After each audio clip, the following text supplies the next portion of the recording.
So hello guys, my name is Parth. तो आज हम बात करने वाले हैं NCERT class 10 science chapter number 2 acid base and salt के बारे में। पिछले लेक्चर में हमने बात करी थी केमिकल प्रॉपर्टीज क्या होती हैं एसिड और बेसिस की, और साथ ही साथ हमने इनके कुछ रिएक्शंस देखे थे। आपने वो वीडियो नहीं देखी हो, डिस्क्रिप्शन बॉक्स में लिंक होगा, वो जाके देखो।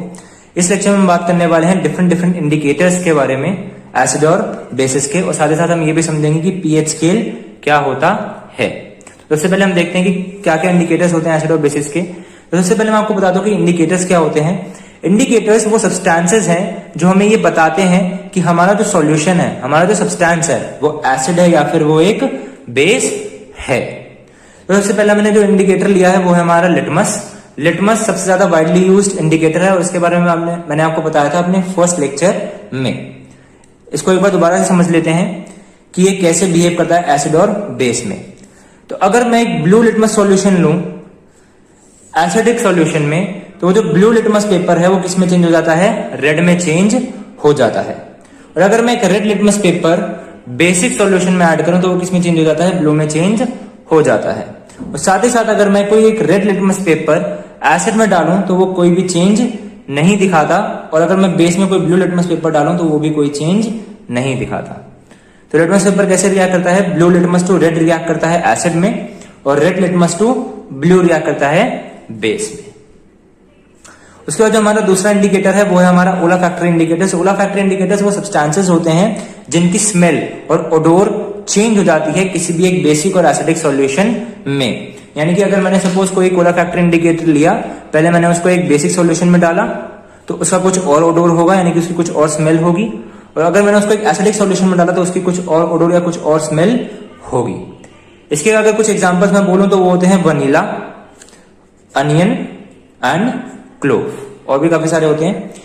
इनमें से मैं चलो एक आपका एग्जांपल लेके समझाता हूं कि अगर सपोज मैंने एक ऑनियन लिया और मैंने एक ऑनियन को एक बेसिक सॉल्यूशन में रखा, तो ऑनियन कैसा स्मेल करेगा? वो बिल्कुल एक अनियन जैसे स्मेल करेगा जैसे एक अनियन की जनरली स्मेल होती है। बट सपोज अगर मैंने एक अनियन को किसी एक एसिडिक सॉल्यूशन में डाल दिया तो क्या होगा? वो जो अनियन है उसकी स्मेल चेंज हो जाएगी, वो अनियन जैसा स्मेल नहीं करेगा, उसकी जो ओडोर है वो चेंज हो जाएगी। और ऐसे ओलाफैक्टरी इंडिकेटर्स काम करते हैं। और ओलाफैक्टरी इंडिकेटर्स हमें ये बताते हैं कि क्या एक सब्सटेंस एसिड है या एक बेस है अपनी ओडोर चेंज करके। आई होप ओलाफैक्टरी इंडिकेटर्स आपको समझ में आ गए होंगे। तो हम बात करते हैं नेक्स्ट इंडिकेटर के बारे में। जो हमारे नेक्स्ट इंडिकेटर्स हैं वो है नेचुरल इंडिकेटर्स, यानी कि वो सब्सटेंसेस हैं जो नेचुरली नेचर में अकर होते हैं और वो भी कुछ ऐसी प्रॉपर्टीज एग्जिबिट करते हैं जिनसे वो ये बता सकते हैं कि क्या एक सब्सटेंस एसिड है या फिर एक बेस है। सबसे पहला जो नेचुरल इंडिकेटर हमारा है वो है टर्मरिक। टर्मरिक मींस हल्दी। हल्दी का जो बेसिकली जो नेचुरल कलर होता है वो येलो कलर का होता है, बट अगर आप किसी टर्मरिक को किसी बेसिक सॉल्यूशन में ऐड करोगे तो वो रेड कलर की हो जाती है, और अगर वो रेड कलर की हो गई तो इसका मतलब क्या है? जो हमारा सॉल्यूशन है वो बेसिक है। ऐसी जो रेड कैबेज होता है वो जनरली रेडिश कलर का होता है, बट अगर आप इसको किसी एक बेसिक सॉल्यूशन में ऐड करोगे तो जो उसका कलर है वो ब्लूइश ग्रीन में चेंज हो जाता है। तो ये कुछ नेचुरल इंडिकेटर्स के एग्जांपल्स है। अब हम समझते हैं सिंथेटिक इंडिकेटर्स के एग्जांपल्स। सिंथेटिक इंडिकेटर्स में जैसे सबसे पहले आता है आपका मिथाइल ऑरेंज। मिथाइल ऑरेंज क्या करता है? अगर मिथाइल ऑरेंज का अगर आप कलर देखो तो जनरली ऑरेंज कलर का होता है, बट ये रेड कलर में चेंज हो जाता है किसी भी एक एसिडिक सॉल्यूशन में, और ये येलो कलर का हो जाता है किसी भी एक बेसिक सॉल्यूशन में। ऐसे हमारे पास एक सॉल्यूशन होता है फिनोफ्थलीन सॉल्यूशन। फिनोफ्थलीन सॉल्यूशन जो होता है वो कलरलेस होता है, और अगर मैं इस कलरलेस सॉल्यूशन को किसी एक बेसिक सॉल्यूशन में ऐड करूं तो वो बेसिकली किस कलर में चेंज हो जाता है? पिंक कलर में चेंज हो जाता है। तो ये हमारे कुछ एग्जांपल्स है सिंथेटिक इंडिकेटर्स के। अब हम बात करते हैं यूनिवर्सल इंडिकेटर्स के बारे में। यूनिवर्सल इंडिकेटर्स वो इंडिकेटर्स है जो सिर्फ हमें ये नहीं बताते कि क्या एक सॉल्यूशन एसिड है या बेस है, या ये हमें ये भी बताते हैं कि जो हमारा एसिड है या जो हमारा बेस है उसकी स्ट्रेंथ क्या है, यानी कि वो क्या एक स्ट्रॉन्ग सॉल्यूशन है या फिर एक वीक सॉल्यूशन है। तो ये वो इंडिकेटर्स हैं तो सिर्फ ये डिफाइन नहीं करते कि weather a substance is acid और बेस, कि जो एक सब्सटेंस है वो एसिड या बेस है, बट ऑल्सो टेल्स क्या बताते हैं? स्ट्रेंथ ऑफ द सॉल्यूशन, क्या होती है इनकी स्ट्रेंथ। जैसे कि अगर मैं इसका एग्जांपल लूं तो क्या होता है? PH scale. तो हम समझने वाले हैं पीएच स्केल के बारे में। पीएच की फुल फॉर्म होती है P स्टैंड्स फॉर पोटेंस यानी कि power, and H stands for hydrogen ions. क्या मतलब बना? पावर ऑफ हाइड्रोजन आयंस, यानी कि एक सॉल्यूशन में हाइड्रोजन आयंस की क्या पावर है, ये हमें कौन बताता है? पीएच स्केल बताता है। तो एक डायग्रामेटिक रिप्रेजेंटेशन है पीएच स्केल का। जो हमारा पीएच स्केल है वो 14 यूनिट्स में डिवाइड होता है। इसको समझने से पहले आपको एक कॉन्सेप्ट याद करना होगा जो मैंने आपको अपने फर्स्ट लेक्चर में बताया था इसी चैप्टर के। वो क्या होता है?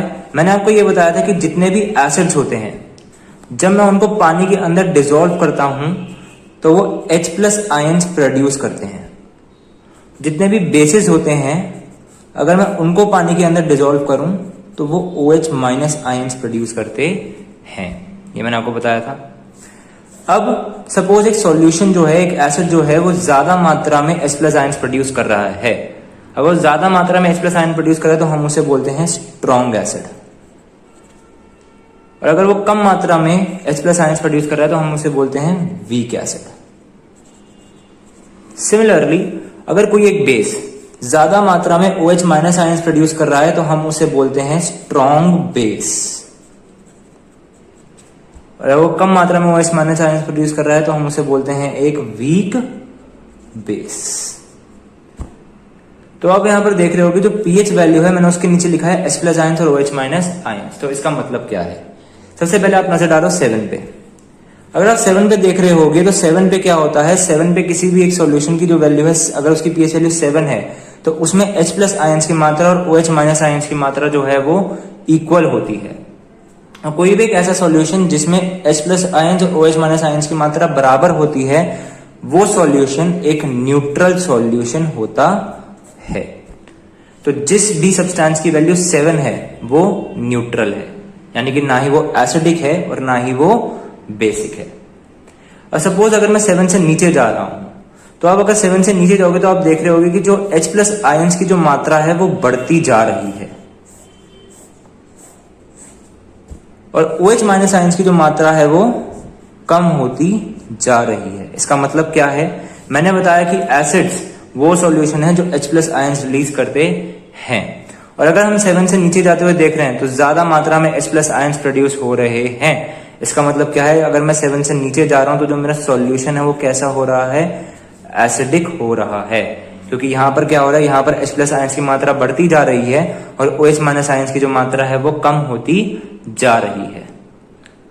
समझ में आ रही है बात? सिमिलरली अगर मैं न्यूट्रल के राइट साइड की तरफ मूव करूं तो क्या होगा? न्यूट्रल के अगर मैं राइट साइड की तरफ मूव करूं तो यहां पर H+ आयंस की जो मात्रा है वो कम होती जा रही है और OH- आयंस की जो मात्रा है वो ज्यादा होती जा रही है। इसका मतलब अगर मैं 7 से 14 की तरफ बढ़ रहा हूं तो जो मेरा सॉल्यूशन है वो कैसा होता जा रहा है? बेसिक होता जा रहा है, क्योंकि उसमें जो OH- आयंस की कंसंट्रेशन है वो ज्यादा है। तो यानी कि जो मेरा सॉल्यूशन 1 पे होगा उसमें सबसे ज्यादा मात्रा का H+ आयन होगा, और जो मेरा सॉल्यूशन 14 पे होगा उसमें सबसे ज्यादा मात्रा में OH- आयन होंगे। यानी कि जितना मैं 7 से नीचे जाऊंगा मेरा एसिड उतना स्ट्रांग होता जाएगा, जितना मैं 7 से ऊपर जाऊंगा उतना ही जो मेरा सब्सटेंस है उतना ही ज्यादा वो बेसिक होता जाएगा। फॉर एग्जाम्पल अगर मैं HCl लूं, HCl is one of the most strongest acid available. इससे स्ट्रॉन्गेस्ट एसिड होता है और इसका जो पीएच वैल्यू होता है वो होता है 1.2, यानी कि it would lie somewhere here, right. उसके बाद अगर मैं लूं sodium hydroxide which is one of the strongest base, तो वो कहां पर लाई करता है? वो करता है आपका पूरा 14 पे, क्योंकि वो बहुत ज्यादा बेसिक होता है नेचर में। और अगर मैं बात करूं ब्लड की, जो हमारे बॉडी में जो ब्लड होता है वो लगभग न्यूट्रल होता है, मगर वो थोड़ा सा बेसिक की तरफ होता है, जिसकी वैल्यू होती है 7.4, जो कि होती है यहां पर।